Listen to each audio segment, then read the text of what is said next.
Hi, my name is Samuel Nortey from the Kwame Nkrumah University of Science and Technology, Ghana.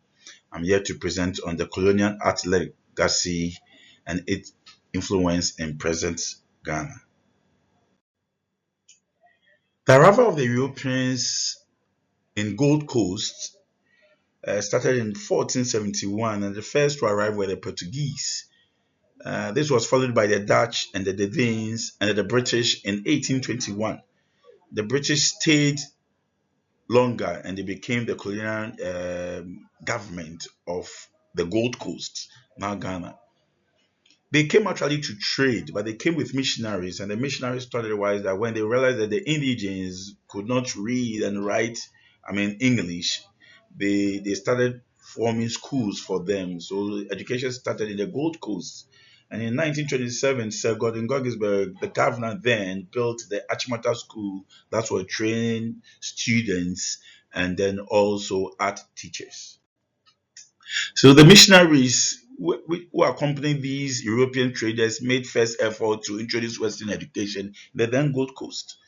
And for for the better, as an artist, what they introduced, the art education curriculum they introduced during the 19th century was the An and I curriculum, which was introduced as part of the educational code. The curriculum requires students to be examined on vocational oriented subjects. So it was very mechanistic and remained impervious to changing trends in modern art. While people were learning art history and stuff, they were only drawing what they could see. It had profound, according to my research, it had profound influence because it was just simply drawing what you could see, um, um, still life and single narratives. Could see for some most of the drawings were like people posing, and then they were just a drawing from one of the Philip Amonu still life drawings. This is a ball is put there for them to draw. My contention here is that at that time the indigenes actually have developed their art. For when the code was drawn, Stevens, one of the art teachers, British art teachers, said that the code was drawn as if the indigenous did not have. At that time, the art was even flourishing. So, drawing what you see along the way affected the creativity of the then Gold Coast and even present Ghanaians, because if the industries we couldn't even develop the industry. This is the ceramic industry. They were doing their pottery, they were doing their textiles, and look at the paintings and stuff like that. But these were not we were not able to develop this thing because we lack that creativity. Because always if you want to produce an art, it's like something is in front of you and then you have to draw it. But it's not like trying to imagine what is there. This is one of the legacies that were left by the colonial masters, and this is Michael Cardew, a British potter who came to the Gold Coast in 1942, built this pottery center for women in Vome in the Volta region. My research for the past 10 years shows that the women have neglected, or the men have pushed the women outside this building, and now you could see the man throwing the pot. These are some of the legacies that were left that we couldn't creatively we couldn't develop.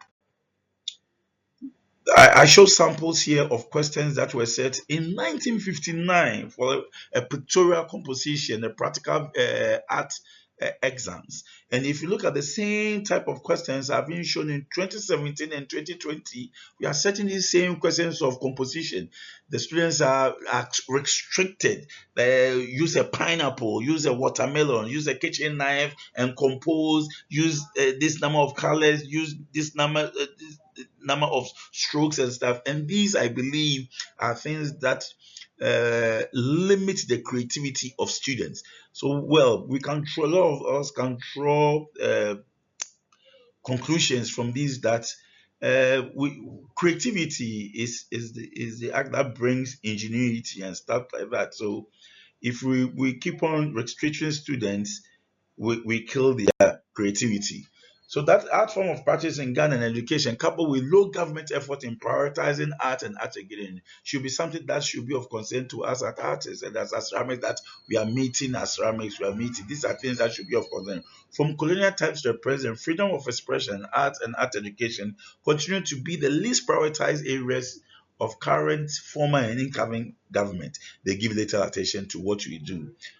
What we need to do is to construct a professional self image and explore all avenues, such as rethinking our practice, deconstructing our materiality and form, and repurposing art as a key element to developing our education and society. Thank you so much. All that I'm saying is that we must give way for creativity. Thank you for the opportunity to present.